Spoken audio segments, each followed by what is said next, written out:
Well, I just did a quick search in my Hebrew on my it's called the Judaic Classics. Yeah. So it's just all these Hebrew texts.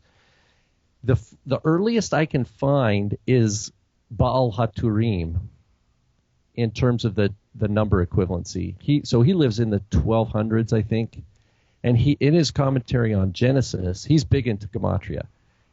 In his commentary on Genesis, he says that Shaddai is the gematria for Metatron.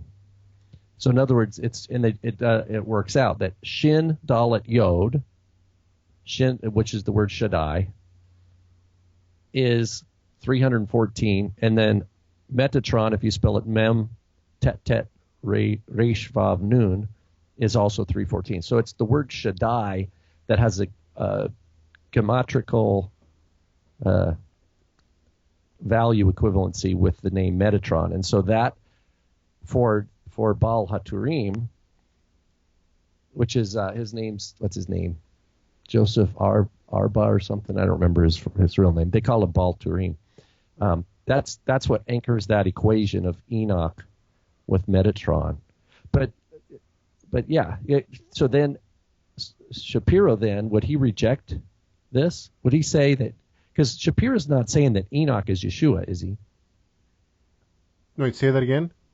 Shapiro wants Metatron to be Yeshua, but he's not saying that Enoch is he? No, I don't know. No, that's not what I'm getting. What I'm getting is he's saying that, and that makes me. So in other words, there's no reference. So while let me just make this help me out here. If Shapiro is saying that Yeshua is Metatron and that Metatron is Yeshua, is he also rejecting rabbinic oral folk tales that Metatron is Enoch? Is he rejecting is he replacing the claim? Is he saying you rabbis like Baal Turim and all you mystics who equate Enoch with Metatron, you guys are wrong? No, that's not what he's Metatron saying. is really Yeshua.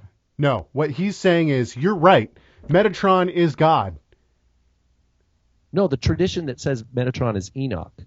I don't know. Is he rejecting that? He doesn't even mention it. He doesn't even mention it. See, he sweeps that. He sweeps that under the rug. Because that's Zohar, that's Baal Turim. I should say I haven't seen where he has said that. I've read a significant portion of this whole, I haven't found any mention of Enoch whatsoever within... What's funny is Metatron is a Greek word, too. Yeah, but this all plays... Which is just kind of strange. But this all plays into Shapiro's, what he's saying is, look... the Jewish people have already equated this person Metatron with a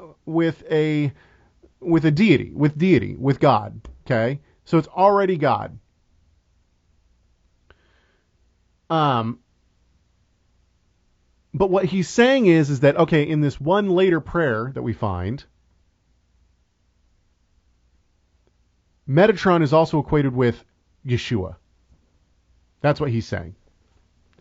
And so he's saying they didn't even know it, but they've been preaching Yeshua as Messiah this whole time. So no mention of Metatron being Enoch. It's like he's picking and choosing what rabbinical folk tales he wants to believe. Oh, it's in the Zohar? Sure, I'll accept that as scripture. Oh, it's in 3 Enoch? Let's not mention it. I just don't. Yeah, I don't understand. I don't get how people have not cried foul on this with loud voices. Yeah. So, and I just wanted to point out the Book of Enoch because it's going on in the forum. The Book of Enoch does not. There's Enoch. Different book. Yeah. Books. Yeah. So the 3rd Enoch. People think Book of Enoch and they just put it all together. But no, the Enoch that Caleb that you're talking about, what we call 3rd Enoch, was not written until the Talmudic era. Yeah, we're talking 4, 5, 600. Yeah, we don't read that as if that was good in the 1st century. It sounds like some people might be reading a source similar to Shapira that are confusing this issue. That it's the people who are coming and they don't have a framework of wisdom. They don't have a grounded. They're not building on rock Rather, they're fooling around with building on sand, and that should scare us. We don't want to invest all our life and all our energy that we have in this limited lifetime that we have, speculating and building on sand. People spend their whole careers building on sand, and then it's gone and it's washed away. We want to build on rock, and that means we have to have one foot grounded in historical.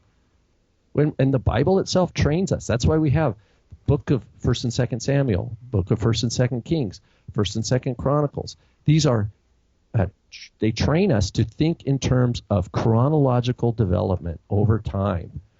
That's when we read the Tanakh, it trains us to think about history. I'm not just zero right into David and Bathsheba, right? No, we're told about David, his whole his earlier life. We're told about Samuel in front of him, and we're told about Samuel's mother. So, in other words, the Bible teaches us to see things in larger historical narrative timelines. And what I see with Shapira and some of the people who are quick to quote rabbinic stuff, they short circuit that. Yeah. They want to find the bumper sticker thing they can sell, and they do damage to the important biblically founded principle of historical timeline.